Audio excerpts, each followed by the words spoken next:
Bismillahirrahmanirrahim. Assalamualaikum warahmatullahi wabarakatuh. Kaum muslimin dan muslimah yang dimuliakan Allah Subhanahu wa taala.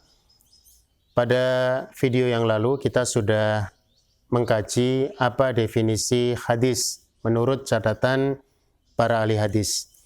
Dan pada kesempatan kali ini kita akan mencoba mengkaji satu poin yang mungkin sangat sederhana di kalangan para ahli hadis, tapi sangat penting juga untuk kita fahami.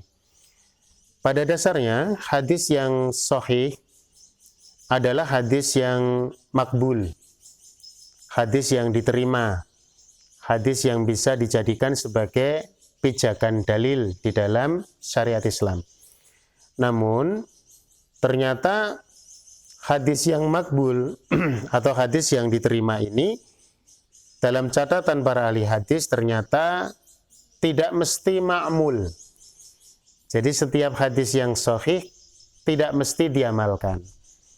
Artinya hadis yang diteliti oleh para ahli hadis dia kategori hadis sahih. Bahkan mungkin disebutkan dalam riwayat Sahihain Al-Bukhari dan juga Muslim. Ternyata tidak mesti hadis itu bisa diamalkan. Karena tentu ada disiplin ilmu hadis yang membatasinya. Nah, pada kesempatan kali ini kita akan mencoba memahami dan melihat ya, bahwa ternyata ada beberapa hadis yang meskipun dia sahih, ternyata tidak bisa diamalkan.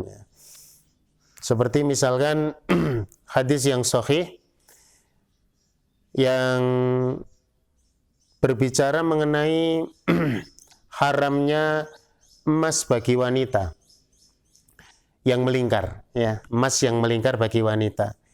Nabi SAW pernah mengatakan hadis ini cukup banyak diriwayatkan oleh para ahli hadis. Bahkan Syekh Albani mentakhrij hadis itu secara lengkap di dalam kitab beliau Adabuz Zafaf. Man halaqqa halqatan min dahabin halaqahallahu halqatan minar. Barang siapa yang mengalungi atau memberikan perhiasan emas ya, yang melingkar bagi wanita, maka dia akan dikalungi dengan kalung dari api neraka. Jadi kalung yang melingkar berupa emas pada wanita itu nanti akan dikalungi dengan api neraka. Hadis ini tentu sahih secara riwayat. Dia adalah hadis yang makbul, memenuhi syarat diterimanya suatu hadis menurut catatan para ahli hadis. Tetapi ternyata hadis ini tidak bisa diamalkan menurut pemahaman mayoritas ulama. Karena adanya hadis yang sahih yang dikeluarkan oleh Imam Bukhari dan Muslim, bahwa perhiasan emas itu adalah sesuatu yang dihalalkan bagi wanita dari kalangan umatku dan diharamkan bagi laki-lakinya.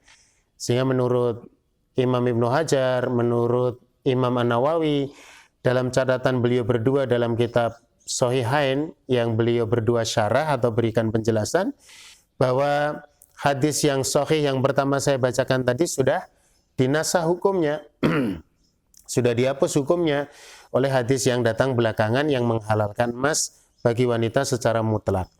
Ini contoh bahwa kadang-kadang memang ada riwayat-riwayat yang dia sahih atau makbul ya, tetapi ternyata tidak bisa diamalkan. Kemudian ada juga misalkan, nah ini kalau dalam perkara-perkara yang ringan, kesunahan saja, bukan perkara-perkara yang sudah dihapus hukumnya. Kita membaca hadis yang sahih tentang bersuci dengan 3 buah batu. Idza dhahaba ahadukum ilal ghaid, apabila salah seorang di antara kalian, mohon maaf ya, buang air besar, falyadhhab ma'ahu bi thalathati ahjar, maka supaya dia membawa 3 batu atau 3 kerikil, yastatibu bihinna, untuk mereka bisa bertoharoh. Nah ini hadis ini kan sahih, bisa diamalkan memang hari ini. Artinya kita bisa mengamalkan hadis ini dengan tetap istinja atau istitop ya, atau apa namanya ya, bahasanya bersuci dengan menggunakan batu itu. Tetapi juga bisa menggunakan benda substitusinya atau macam air atau mungkin tisu dan yang lainnya. Jadi nanti ada yang seperti yang pertama tadi memang tidak diamalkan karena sudah terhapus hukumnya. Yang kedua ini karena pilihan saja, boleh diamalkan, boleh tidak. Jadi kan memang ada hadis yang sahih ternyata tidak harus diamalkan. Kemudian ada juga yang dinasah atau dihapus hukumnya lagi, dan ini juga hadis yang sahih riwayat Imam Bukhari dan Muslim tentang kebolehan nikah mut'ah. Dan ini oleh orang-orang Syiah memang banyak dikaji hadis ini karena termasuk hadis yang sahih. Tetapi hadis ini sudah dinasah hukumnya, sudah terhapus hukumnya. Hadis kebolehan untuk nikah mut'ah atau kawin kontrak itu yang kemudian menjadi trademarknya kelompok Syiah, ini ternyata sudah dinasah hukumnya oleh hadis yang datang belakangan. Ada banyak pendapat seputar penasahan atau penghapusan hukum mut'ah ini, tapi di antara riwayat yang sahih saya baca, anna Rasulullah sallallahu alaihi wasallam naha an mut'atin nisa yauma Khaibar. Bahwa Nabi sallallahu alaihi wasallam melarang nikah mut'ah itu sejak hari Khaibar atau penaklukan Khaibar. Nanti ada pendapat di perang Autos dan yang lainnya.